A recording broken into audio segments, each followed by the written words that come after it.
Good evening, welcome viewers. Tonight we investigate a disturbing case of modern-day betrayal within the affluent suburbs of Hampstead. Before we hear from our guest, I invite you to join our community. Your engagement empowers us to expose the truth that wealth often hides. Joining us in the studio is Ellen, a woman who spent 25 years as a devoted housekeeper, only to be cast out during a life-threatening illness. Thank you, Sarah. I've always believed that loyalty was a two-way street, especially after serving a family for a quarter of a century. Ellen, you weren't just an employee, you managed their entire household. Tell us about the night the mistress handed you that envelope. I had a fever of 103 degrees. I was struggling to serve dinner when the mistress told me my inefficiency after 25 years of flawless service. Was there any mention of a doctor or medical assistance during that conversation? None. She told me the room was needed for someone more capable and that I had exactly 1 hour to vacate the premises. To be evicted in the middle of a British winter while severely ill is not just a breach of contract, it's a violation of basic humanity. Where did you go, Ellen? In that state of health, with no home and no notice, how did you survive that first night?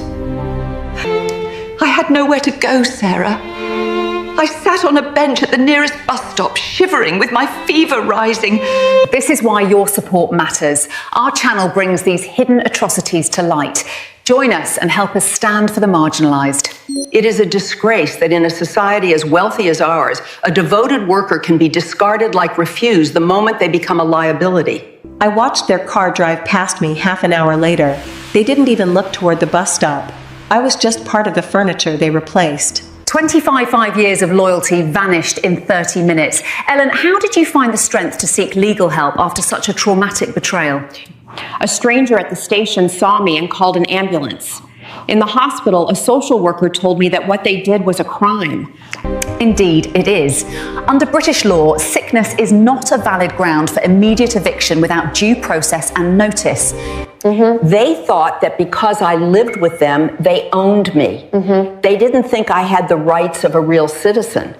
This ownership mentality is a relic of a dark past. In modern Britain, a worker's home, even if provided by the employer, is protected. Ellen's fight for justice began from a hospital bed. Stay with us as we uncover the legal battle that shook one of London's wealthiest families.